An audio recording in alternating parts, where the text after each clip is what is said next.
Dans cette vidéo, on va voir comment aller sur Internet sur Mac. C'est très simple puisque vous avez un navigateur Internet qui est installé par défaut qui s'appelle Safari.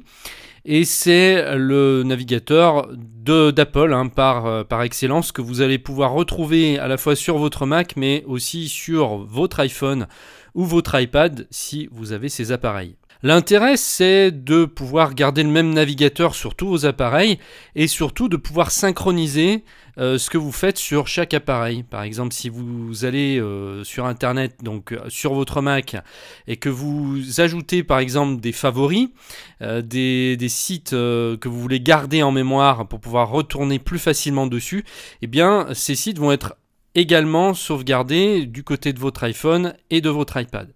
Alors l'icône pour lancer le navigateur Safari, c'est celui-ci là, c'est cette boussole. Donc vous cliquez une fois dessus, tout en bas donc de votre dock. La première fois que vous allez l'ouvrir, vous allez arriver là-dessus. Alors déjà, ce qu'on peut faire, c'est redimensionner. Moi, ce que je fais comme ça là, voilà. Vous avez vu déjà dans la formation comment faire pour redimensionner les fenêtres. Donc moi, voilà, je la mets au maximum.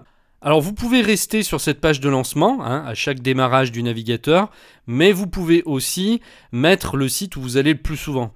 Moi en ce qui me concerne c'est Google, donc à chaque fois que je lance le navigateur je tombe sur la page de présentation de recherche de Google, et ce que je peux vous conseiller de faire c'est de procéder pareil. Après vous n'êtes pas obligé de mettre Google, vous mettez autre chose si vous le souhaitez. Donc là il faut aller sur Safari, Préférences. Et donc là, il m'a défini cette page par défaut, donc Apple. Donc moi, ça m'intéresse pas. Ce que je veux, c'est Google. Donc vous procédez pareil si vous souhaitez avoir Google au lancement. Donc google.fr. Vous faites attention de bien mettre la bonne adresse. Alors d'ailleurs, j'ai oublié le S puisque maintenant, les nouveaux protocoles de sécurité pour aller sur les sites internet, c'est plus HTTP, mais c'est HTTPS. Et maintenant, je vais lui dire d'ouvrir, donc à chaque fois que je vais ouvrir Safari, de m'ouvrir la page d'accueil et de ne pas le laisser sur les favoris, puisque sinon vous allez retomber à chaque fois sur la page des favoris qu'on a vu tout à l'heure. Donc il faut bien ici changer et mettre la page d'accueil. Et puis pour les nouveaux onglets, c'est pareil. Si vous préférez laisser sur les favoris, vous laissez comme ça. Mais moi, je préfère à chaque fois en fait ouvrir une nouvelle page Google. Donc je le mets pareil. Alors vous pouvez aussi mettre une page vide si vous voulez. C'est vous qui choisissez bien sûr. Donc en ce qui me concerne, je choisis les deux. La page d'accueil. Maintenant, je ferme. Je ferme ici et je relance. Vous voyez que ça a fonctionné. À chaque fois que je vais lancer Safari, je vais tomber automatiquement sur Google. À tout moment, vous pouvez rechanger cette page d'accueil en retournant sur Safari Préférences. Et ici, vous mettez l'adresse du site que vous voulez voir s'ouvrir à chaque lancement de votre navigateur. Pour aller directement sur un site sans passer par Google, par le moteur de recherche, vous allez ici dans Recherche un site, un nom d'un site, vous tapez l'adresse, par exemple on va aller sur ma chaîne, donc l'adresse de ma chaîne c'est www.geekpratique.tv. Voilà, là on a l'adresse exacte, maintenant j'ai plus qu'à faire Entrée avec la touche Entrée et je vais arriver directement sur le site. Voilà, on arrive sur ma chaîne.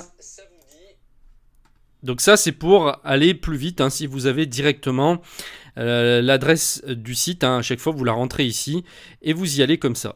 Vous pouvez ouvrir un nouvel onglet, c'est-à-dire que vous pouvez garder la page ici qui est chargée sans avoir à la quitter, si vous voulez jongler entre plusieurs vues. Et à ce moment-là, vous allez cliquer sur le petit plus qui est ici et ça va vous ouvrir un deuxième onglet. Donc le premier, regardez, il est ici à gauche. Donc là, si je vais dessus et je reviens donc sur là où j'étais, et là c'est le nouveau. Voilà. Donc là, par contre, je peux faire des recherches si je veux ou aller sur un autre site en tapant l'adresse en haut, ou alors en allant sur un de mes favoris qui s'affiche ici. Donc on va aller sur le site d'Apple, par exemple. Voilà. Donc là, je suis sur le site d'Apple et je peux revenir sur Geek Pratique en cliquant sur l'onglet. Revenir sur celui d'Apple, je peux en ouvrir un troisième. Allez, admettons, on va faire une recherche sur le Bitcoin. Voilà, les derniers articles sur le Bitcoin. Voilà, donc là, on va aller sur celui-ci. Maintenant, je peux jongler entre ces différents onglets passer de mon premier site au site d'Apple et sur le dernier article sur le Bitcoin. Et je peux ouvrir comme ça autant d'onglets que je veux, sans avoir à chaque fois à refermer ou à partir d'où j'étais. Si je veux fermer un onglet, je clique sur la petite croix qui se trouve en haut ici. Voilà, donc là il m'en reste plus que 2. Si je veux fermer celui d'Apple, je procède pareil et je me retrouve plus qu'avec un seul affichage, une seule fenêtre ouverte. Je peux à tout moment afficher ici mes favoris. Donc là, c'est ce qu'on voyait tout à l'heure, mais c'est affiché sous forme de liste au lieu d'apparaître comme on voyait tout à l'heure. Donc là, ça vous permet de pouvoir aller sur les sites plus rapidement. Donc ici, logiquement, on met bien sûr tous les sites qu'on visite le plus souvent. C'est donc avec cette icône là, voilà, je le referme. Je rappuie pour ouvrir, que vous allez les gérer. Donc là, dès que vous cliquez dessus, vous pouvez soit les supprimer, soit aller dessus. Donc là, si vous voulez aller sur le site d'Apple, vous voyez, j'ai juste fait un clic dessus et il va me lancer sur le site. Mais s'il y a des favoris par défaut qui ne m'intéressent pas, comme Bing ou Yahoo, je me mets dessus. Alors là, ce que je fais, je me positionne dessus, je fais un clic droit avec ma souris et je fais supprimer ici. Voilà, Bing, j'en ai pas besoin. Yahoo non plus, supprimer. Wikipédia, je vais le garder parce que ça, on y va souvent. Voilà, le reste, à la limite, moi, ça m'intéresse pas non plus. On va alléger, TripAdvisor non plus. Yelp non plus. Bon, le reste, on va y garder. Voilà, donc là, j'ai quasiment enlevé la moitié de mes favoris. Et puis, admettons que je sois fan de Mylène Farmer. Donc là, je vais aller faire une recherche. Alors là, je me positionne ici. Je peux aller sur Google directement comme ça. Vous avez vu comment en me servant, alors je peux y aller soit à partir d'ici, voilà, soit à partir d'en haut. Les favoris s'affichent à la fois ici et sur le côté de manière différente.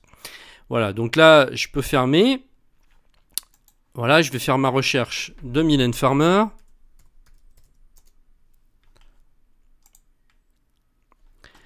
Le premier site qui apparaît, qui est apparemment le plus connu et le meilleur, c'est celui-ci. Donc on va aller dessus. Donc ça, c'est le site des fans par excellence. Eh bien, je vais ajouter donc ce site à mes favoris parce que je vais y aller souvent. Donc là, je rouvre la fenêtre. Alors, la manière la plus simple de procéder, c'est de faire comme ça. Vous allez sur Signet et vous faites ajouter un signet. Là, il vous propose de l'ajouter avec ce nom-là, Mylène Farmer, mylène.net. Mais vous pouvez le modifier, simplement, vous pouvez enlever Mylène Farmer et laisser mylène.net. Et là, vous faites ajouter. Vous pouvez aussi mettre une description. Vous mettez par exemple site de fans, Mylène Farmer. Et une fois que c'est fait, on clique sur ajouter. Et vous le voyez, il vient d'apparaître ici. Maintenant, et je vais pouvoir le déplacer. Donc pour le déplacer, je vais dessus, je fais un clic gauche maintenu avec ma souris, puis je vais le déplacer comme ça. Je vais le mettre après Google par exemple, ou en dernier. Allez, on va le mettre là. Voilà, vous voyez, ça fait une espèce de petite barre bleue qui se déplace. Vous le mettez où vous voulez. Là, je peux le mettre ici entre les deux, mais je vais le redescendre tout en bas. Voilà, et donc si maintenant je vais là, il y a le site qui apparaît ici, mylène.net, qui apparaît dans les favoris. Donc il faut apprendre un petit peu à jongler avec ces favoris. Donc l'intérêt, c'est qu'à chaque fois que vous allez faire des modifications ici, si vous avez par exemple un iPhone, eh bien sur la version de l'iPhone, donc de Safari, vous avez les favoris qui vont se mettre à jour exactement de la même manière. Donc que vous fassiez ça sur votre Mac ou sur votre iPhone, des deux côtés, ça va se synchroniser avec l'iCloud. Alors j'ai aussi une deuxième manière de faire. Alors là, je vais ouvrir par exemple un autre onglet.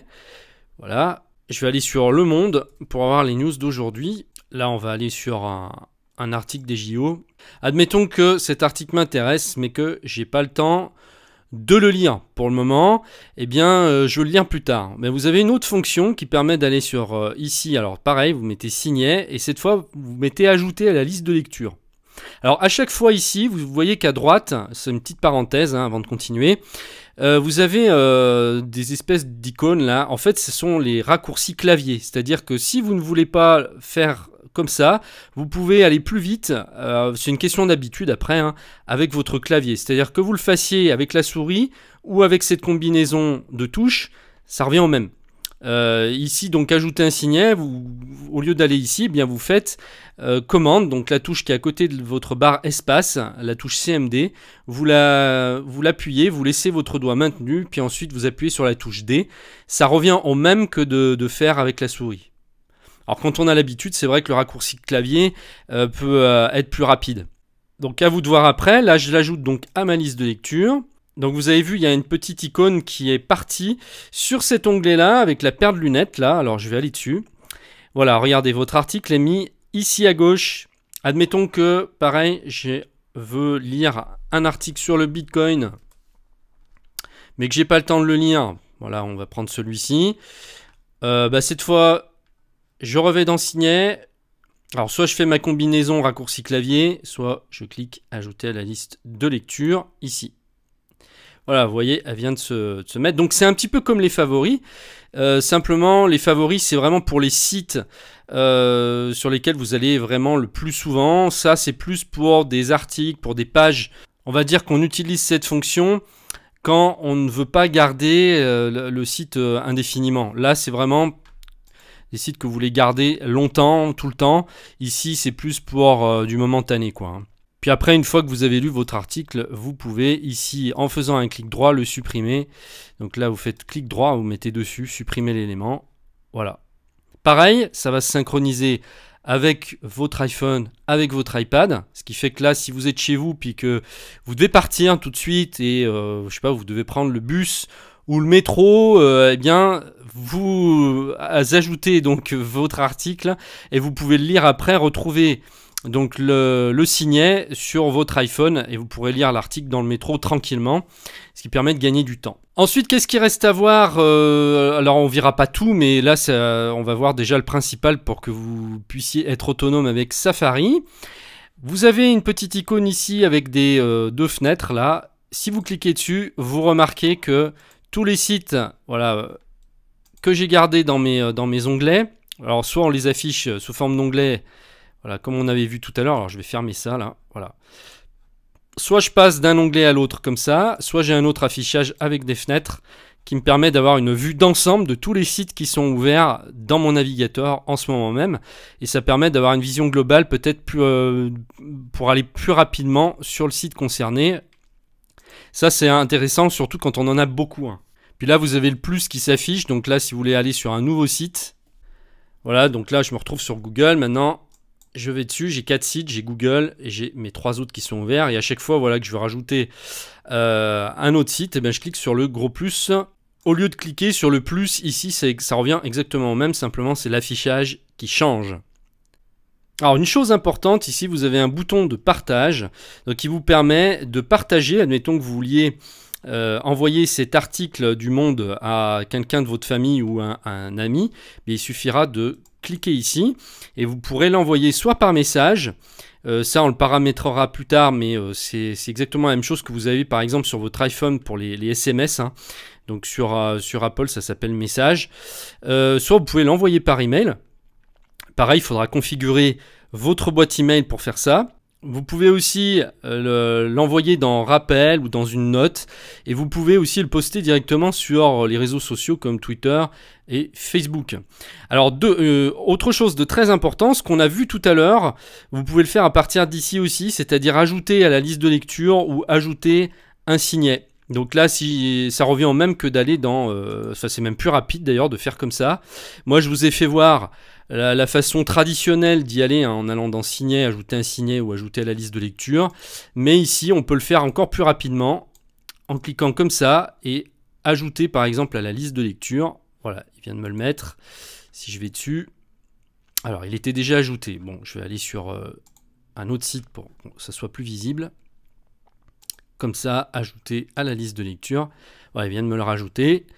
Le site de Mylène Farmer. Pareil pour les favoris. Si je veux ajouter un signet. Voilà, il me demande géodivers si je veux laisser comme ça. Bon, là, c'est peut-être un petit peu long. Voilà, je fais ajouter. Donc, ça permet d'aller plus vite que par là, hein, ce que je vous ai montré tout à l'heure. Donc, vous avez plusieurs façons de faire en fait. Donc les touches qui sont ici, c'est pour aller avant ou après, hein, c'est-à-dire revenir en arrière hein, quand vous surfez sur Internet ou alors revenir en avant. Ces touches-là servent à ça. Et puis c'est à peu près tout, hein. C'est pas la peine d'aller compliquer. Pour l'instant, vous en savez suffisamment. S'il y a d'autres choses à voir, des fonctions avancées du navigateur, à ce moment-là, je ferai d'autres vidéos. Mais là, vous avez largement de quoi faire déjà pour faire tout ce qui est nécessaire. Donc c'est vrai que Safari est un excellent navigateur. Alors l'intérêt c'est qu'il est très très bien intégré sur iOS, sur OS X et iOS, puisque c'est vraiment le navigateur d'Apple par défaut. Donc moi je vous conseille de l'utiliser. Ça vous empêche pas d'installer d'autres navigateurs comme Firefox par exemple ou Chrome. C'est vrai qu'on peut très bien installer, c'est ce que j'ai fait d'ailleurs, j'ai installé Chrome et j'ai installé Firefox en plus, hein, donc ça me fait 3 navigateurs, et puis après je peux passer de l'un à l'autre comme je veux. Mais si vous êtes débutant, que vous n'avez pas besoin spécialement de gros besoins, Safari ira parfaitement pour vous, il est simple, donc c'est pas la peine de compliquer, hein, voilà. Donc une fois qu'on a terminé, on peut fermer le navigateur. On revient sur notre bureau et puis on passe à la vidéo suivante pour la suite. Cette vidéo est extraite d'une formation complète sur macOS X. C'est une formation qui s'adresse à tous ceux qui veulent maîtriser leur Mac. Donc si vous êtes débutant, elle vous est particulièrement destinée et vous fera gagner un temps fou. Le but c'est que vous soyez opérationnel avec votre Mac sans avoir à chercher et galérer pendant des heures, voire des jours entiers. Pour y accéder, il vous suffit de cliquer sur le lien qui apparaît maintenant sur la vidéo ou juste en dessous dans la description. A tout de suite!